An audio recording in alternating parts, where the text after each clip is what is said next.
Telugu digital media network లో political కేటగిరీలో #1 కేవలం 72 గంటల్లో 1,50,00,000 వ్యూస్ పైగా పాపులర్ టీవీ నెట్వర్క్. ఏపీలో టీడీపీ, జనసేన, బీజేపీ కూటమి గెలుపు దిశగా పరిగెడుతోంది. ఉమ్మడి కూటమి అభ్యర్థులకు జనం బ్రహ్మరథం పడుతున్నారు. వార్ ఇప్పటికే వన్ సైడ్ అయిపోయింది. గుంటూరు ఉమ్మడి లోక్సభ అభ్యర్థి పెమ్మసాని చంద్రశేఖర్కు జనం మీరే మా నాయకుడు అంటూ వెంట నడుస్తున్నారు. ఆ దృశ్యం వారాహి విజయబేరి సభతో నిరూపితమైంది. జనసేనాని పవన్ కళ్యాణ్తో కలిసి తెనాలి వారాహి విజయబేరి సభలో పాల్గొన్నారు డాక్టర్ పెమ్మసాని చంద్రశేఖర్. ఈ ఒక్క సభతో గుంటూరులో రిజల్ట్ జూన్ 4కు ముందే వచ్చేసినట్లయింది. ఇసుక వేస్తే రాలనంత జనం. పవన్ కళ్యాణ్, నాదెండ్ల, పెమ్మసానిల స్పీచ్లకు సభ దద్దరిల్లింది. వేలాది మంది కనుచూపు మేరలో నేల కనిపించనంత జనంతో సభ కిక్కిరిసిపోయింది. ఉమ్మడి పార్టీల సభకు వైసీపీ నాయకులకు గుండెల్లో రైళ్లు పరిగెడుతున్నాయి. జనసేనాని పవన్ కళ్యాణ్ ఒక్క మీటింగ్ తో మొత్తం సీన్ మార్చేశారు. పవర్ స్పీచ్ కు గుంటూరు రీసౌండ్ చేసింది. పవన్ కళ్యాణ్ మాటలకు యువత పవనిజం పవర్ చూపించారు. ప్రజలకు నీతిగా రాజకీయాలు ఎలా చేయాలో పవన్ కు బాగా తెలుసు. ఆయన మాటలు జనం గుండెలకు హత్తుకున్నాయి.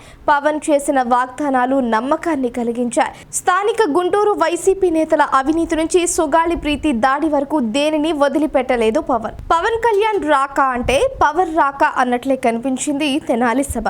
గుంటూరు లోక్సభ పరిధిలో పవన్ కళ్యాణ్ రాకతో ఎమ్మెల్యేలు మాత్రమే కాదు, ఎంపీ అభ్యర్థి పెమ్మసాని విజయం కూడా డిసైడ్ అయిపోయింది. ఇక ప్రతి ఒక్క ఓటరు సైకిల్ గుర్తుకు బటన్ నొక్కడమే తరువాయి. ఈసారి ఓటరు టీడీపీకి బటన్ నొక్కుతామని ధీమాగా చెబుతున్నారు. మరోవైపు రోజు బటన్లు నొక్కుతున్నామని చెప్పుకుంటున్న వైసీపీకి ఆ పార్టీ బటన్ పని చేయకుండా పోవడం ఖాయం. సామాన్య పేదలు, మధ్యతరగతి ప్రజలు, మహిళలు, వృద్ధులు, యువకులు వారాహి సభతో కూటమి గెలుపు రీసౌండ్ స్టేట్ మొత్తం వినపడేలా చేశారు.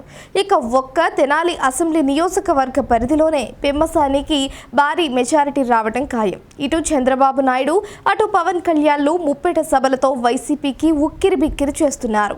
వైసీపీ డ్రామాలు, సెంటిమెంట్లను పవన్ కళ్యాణ్తో పాటు స్థానిక ఎంపీ అభ్యర్థి పెమ్మసాని ఎండగట్టారు.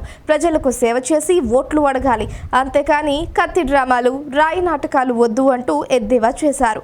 నిత్యం ప్రజా సమస్యల మీదే దృష్టి పెడుతున్న పెమ్మసాని సైట్ politics, trick politics, PR politics ను పట్టించుకోరు.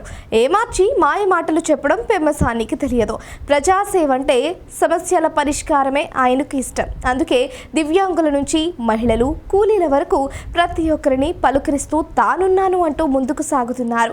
జనసేన నాయకులు, బీజేపీ నాయకులు కూడా పెమ్మసాని గెలుపు ఖాయమైందని చెబుతున్నారు. అంటే ఊపు ఎలా ఉందో అర్థం చేసుకోవచ్చు. మొత్తం ఓట్లు ఉమ్మడి అభ్యర్థి అయిన పెమ్మసానికే బదిలీ అవుతున్నాయని స్పష్టంగా కనిపిస్తోంది.